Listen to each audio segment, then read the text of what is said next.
نحمدہ و نصلی علی رسولہ الکریم اما بعد۔ ہیپی لائف چینل کے معزز سامعین و ناظرین اور امت محمدیہ کی مقدس ماؤں بہنوں اور بیٹیوں، السلام علیکم ورحمۃ اللہ وبرکاتہ۔ امید کرتا ہوں کہ آپ جہاں پر بھی ہوں گے اللہ کے فضل و کرم سے خیریت سے ہوں گے، اور دعا گو ہوں کہ اللہ تبارک و تعالی آپ کو دینی اسلام کے ساتھ صحت و سلامتی والی، پیار و محبت والی اور پاکیزہ لائف و زندگی عطا فرمائے، آمین۔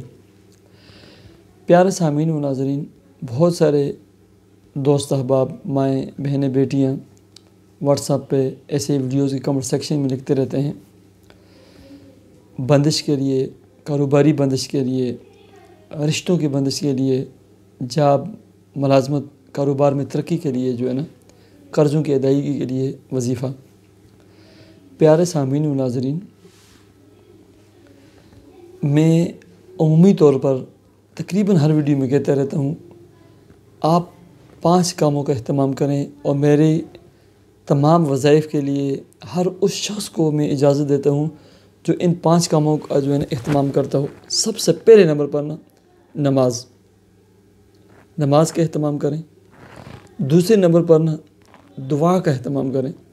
اللہ تبارک و تعالیٰ سے راز نیاز کا دعا کے ذریعے ایک تعلق قائم کریں۔ تیسرے نمبر پر رزق حلال، اوڑھنا، پہننا، کمانا، کھانا، ٹھیک ہے۔ چوتھے نمبر پر حسب توفیق صدقہ کریں۔ حسب توفیق ڈیلی کچھ نہ کچھ ایک روٹی، کچھ سالن، 10 روپے، 5 روپے، کچھ نہ کچھ صدقہ کریں۔ اور 5ویں نمبر پر کم از کم 5 نمازوں میں سے 3 نمازوں کے ساتھ 2 نفل پڑھ کر صلاۃ حاجت پڑھ کر کم از کم 5 منٹ کم از کم اللہ تبارک و تعالیٰ سے دعا مانگا کریں، ٹھیک ہے۔ اس کے ساتھ میں آپ کو رزق کے لیے، جاب کے لیے، مشکلات کے لیے، بند کاروباروں کے لیے، قرضوں کے لیے، رشتوں کے لیے، بندش کے لیے، ہر چیز کے لیے وظیفہ بتاتا ہوں۔ اپنے آپ کو معطر رکھیں، باوضو رہیں، نمازوں کا اہتمام کریں، اولادوں پر نمازوں کا اہتمام کروائیں، رزق کی قدر کریں۔ رزق کی آپ گھر میں بے قدری نہ ہوتی ہو۔ یاد رکھیں، میں اور آپ اپنے گھروں سے، اپنے علاقے سے، اپنے بستیوں سے، اپنے گاؤں سے جو نکلے ہوئے ہیں صرف اور صرف رزق کی خاطر نکلیں۔ جس شخص نے رزق کی بے قدری کر دی اور رزق ایک دفعہ اس کو حیرآباد کیا گیا بڑی مشکل سے، بڑی پی کاٹنی پڑتی ہے، بہت دیر سے پھر یہ اس گھر میں دوبارہ اپنے مبارک قدم رکھتا ہے۔ یہ یاد رکھیں کہ ڈسٹ بین میں، کچرے کے میں یا کچن میں جگہ جگہ پر روٹیاں، رزق کی بے قدری تو نہیں ہو رہی آپ کے گھر میں، ٹھیک ہے۔ آپ چاشت کا ٹائم پاکستان میں جیسے 8:30 کے بعد سے لے کر 11:30 پونے 12 بجے تک 2 کر کے 4 نفل پڑھیں۔ 2 رکعت نماز نفل پڑھتا ہوں حاضر اس وقت چاشت کس طرح 2 کر کے 4 نفل پڑھیں۔ اس کے بعد 786 مرتبہ بسم اللہ الرحمن الرحیم پڑھیں، ٹھیک ہے۔ اور اس کے بعد ایک تسبیح یا رزاق یا فتاح یا وہاب یہ پڑھیں۔ پانی رکھیں بڑی بوتل میں، اس پہ دم کر دیں، ٹھیک ہے۔ 11 مرتبہ آیت الکرسی، 11 دفعہ سورۃ الفاتحہ، 11 مرتبہ سورہ فلق اور ناس، یہ پڑھ کر اس پانی پہ دم کر دیں۔ اور اس پانی کو اب گھر کے کونوں کونوں میں تھودکاریں، ایسے بھی کریں، پانی بھی چھڑکیں، فرش اور باتھ روموں کے علاوہ۔ اور آپ کی دکان ہے، شاپ ہے، کاروبار کی جگہ ہے، دفتر ہے، آفس ہے، فرش اور باتھ روموں کے علاوہ وہاں پر بھی چھڑکیں، ٹھیک ہے۔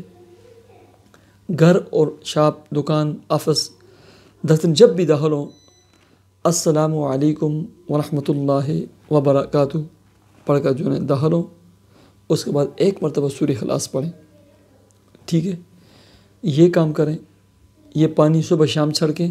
اور اس جو پانی دم کیا اس پانی کو اپنے بچوں کو پلائیں، خود پئیں یا ہنڈی میں استعمال کریں، ٹھیک ہے۔ مغرب کے بعد کسی بھی ٹائم 1 مرتبہ سورہ یاسین پڑھیں۔ اس کے بعد 313 مرتبہ یا رزاق یا فتاح یا مالک یا غنی، 4 الفاظ ہیں، یا رزاق یا فتاح یا مالک یا غنی، یہ پڑھیں۔ اور 1 دفعہ سورہ واقعہ پڑھیں اور گڑ گڑا کر اس کے بعد دعا کریں۔ اللہ ضرور آپ کی فریاد سنیں گے، ضرور آپ کے رزق میں برکت ہوگی، ضرور آپ کی بیٹیوں کی اولادوں کے رشتے ہوں گے، ضرور آپ کو قرضوں سے اور قرضوں کی دلدل سے نجات ملے گی۔ اللہ تبارک و تعالیٰ سے دعا کرتے ہیں، اللہم صلی علی محمد عبدک و رسولک و صلی علی المؤمنین والمؤمنات والمسلمین والمسلمات۔ اے اللہ، میرے جتنے سامعین، ناظرین، ویوز اور سبسکرائبرز ہیں، وہ میرے سننے والے ہیں، اے اللہ ان کے رزق میں، ان کے جاب میں، ان کے رزق میں، کام کاروبار میں، اے اللہ تو خوب برکتیں عطا فرما، ان کے رزق حلال میں برکتیں عطا فرما۔ اے اللہ انہیں رزق میں وسعت عطا فرما، اے اللہ ان کاروبار میں وسعت عطا فرما۔ اے اللہ میرے تمام سامعین، ناظرین اور ویوز کو اے اللہ ان کے رزق، کام کاروبار، جاب میں خوب برکتیں عطا فرما کر ہر ایک کو اللہ اچھا پلاٹ اور ذاتی اور کشادہ گھر عطا فرما، ذاتی اشیاء عطا فرما۔ اے اللہ میرے جتنے سامعین، ناظرین، ویوز ہیں یا اللہ جن کی بہنوں کے، جن کے اپنے جتنی بھی فیملی میں ان کے کسی کا بھی رشتہ نہیں ہوا، رشتوں کے لیے پریشان ہیں، اے اللہ اچھے خاندان اور اچھی فیملیوں کا رشتے ان کے مقدر فرما۔ اے اللہ جن کی اولاد نہیں انہیں نیک صالح اولاد اور اولاد نذرین عطا فرما، جن کی اولاد ہیں اے اللہ انہیں نیک اور نمازی بنا دے، والدین کا دست بازو بنا دے، یا اللہ والدین کی آنکھوں کی ٹھنڈک بنا دے، برے مجلسوں سے، بری دوستوں سے اور بری محفلوں سے ان کو محفوظ رکھ۔ اے اللہ میرے جتنے سامعین، ناظرین اور ویوز ہیں، اے اللہ ان کے دل میں جو بھی نیک جائز دلی تمنا و مراد ہو، اے اللہ عطا کرنے والا تو ذات ہے، اے اللہ اپنے خزانہ غیب سے اللہ ان کی جائز مراد کو تو پورا فرما اور انہیں عطا فرما۔ اے اللہ ہماری دعا کو اپنے فضل و کرم سے اے اللہ تو اپنی بارگاہ الہی میں قبول و منظور فرما، آمین یا رب العالمین۔ مجھے اجازت دیجیے، اپنے چینل ہیپی لائف کو ضرور سبسکرائب کیجیے۔ اللہ حافظ۔